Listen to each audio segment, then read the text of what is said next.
No, but elections are won on the margins by a coalition of little things that hit people personally. Trump gets this. He feels your pain in the... Kamala ran on democracy, which is the most important issue. But without the political skill to sell it, it added up to nothing. Meanwhile, Trump was running on, I'll make the poop go down. He never shut up about bad shower pressure, light bulbs, and low-flow toilets. It reminded me of when Chuck Schumer said in 2016 that for every blue-collar Democrat we lose in Western Pennsylvania, we're going to pick up 2 moderate Republicans in the suburbs of Philly, Ohio, Illinois, and Wisconsin. Yeah, how'd that work out? Bill Maher is sounding the alarm, warning that the Democratic Party he once championed is sliding toward irrelevance. He argues that the DNC has become a hollow shadow of what it used to be, and if it doesn't correct course soon, it risks turning into a political ghost brand. With his trademark sharp, biting, and hilarious commentary, Maher delivers a brutal reality check. So hit that subscribe button, and let's get started. I fear the Democratic Party is at risk of becoming a ghost brand, too. Like Sears, it used to be mighty and ascendant and popular. Sears once accounted for 1% of the entire American economy and 41% of the appliance market and built the country's tallest tower. Democrats once controlled Congress and the Supreme Court, or at least competitive. But now, even at a time when President Trump is turning 250 years of democracy into jeans shorts, Bill Maher has been closely watching the Democratic Party, and what he sees deeply concerns him.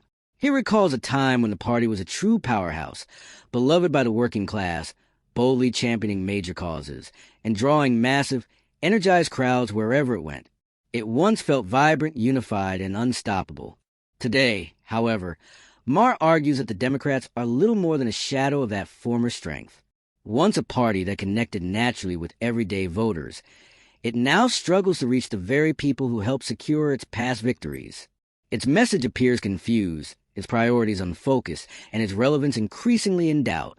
Maher warns that unless Democrats course correct by reconnecting with ordinary Americans and focusing on practical, real-world solutions, they risk becoming a political ghost, remembered more for what they used to be than for any meaningful impact, delivered as always with his sharp, unapologetic wit and humor. Democrats have their lowest rating in 35 years, 63% unfavorable. What happened? I don't know. What happened to Sears? It used to be synonymous with the American dream because it kept faith with what the customer wanted. Did we love Sears? No, but that was besides the point. You just went. It was like an Avatar movie that sold tools. According to Bill Maher, the Democratic Party has drifted far from its original mission, and the fallout is now impossible to ignore. Once a natural home of the working class, Democrats have lost touch with the very voters who built their influence, choosing instead to focus on agendas that feel remote and disconnected from everyday American struggles. Their message no longer lands. What once inspired loyalty and optimism now sparks indifference or outright frustration. As a result, voters are abandoning the party in growing numbers, gravitating toward alternatives that speak more directly to their real concerns. Maher warns that if this trajectory continues, Democrats risk more than just losing elections. They risk sliding into political irrelevance, a warning delivered with his trademark sharpness, honesty, and humor. It used to be where your family bought everything, from school clothes to appliances to your family Christmas portrait. Now, Sears is a great place to go if you want to be alone. But you better hurry. Sears used to have 3,500 stores, and now it has 5.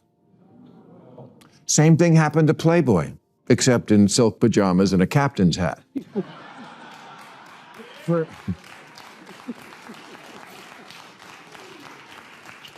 For 66 years, Playboy magazine was also a fact of American life. Sears sold your father a mattress, and Playboy was what he hid under it.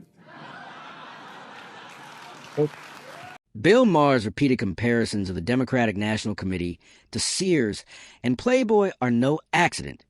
They're meant as a warning. Both Sears and Playboy were once towering American institutions. dominating their industries and shaping culture in ways few others ever could. But when they fail to adapt to changing times and shifting consumer expectations, their relevance slowly collapsed, leaving them as mere shadows of their former selves. Maher fears the Democratic Party is heading down the same path. Once a political powerhouse with broad, working-class appeal, the DNC now risks stagnation by ignoring everyday Americans and clinging to strategies that no longer connect. His analogy isn't just clever. It is sharp, insightful wake-up call, delivered with trademark humor, urging the party to evolve before it becomes yet another cautionary tale of decline. Basic problem we have in America is conservatives think the liberals are insane, and they're not completely wrong. Now, I don't think most liberals are insane, but neither do they make it clear they disapprove of the ones who are, and their cowardice in not marginalizing their own crazies has been their downfall. I couldn't get Neil deGrasse Tyson, a genius scientist and preeminent scientific voice in the media, to agree that it was ridiculous for Scientific American and The Atlantic to be claiming that separating sports by doesn't make sense.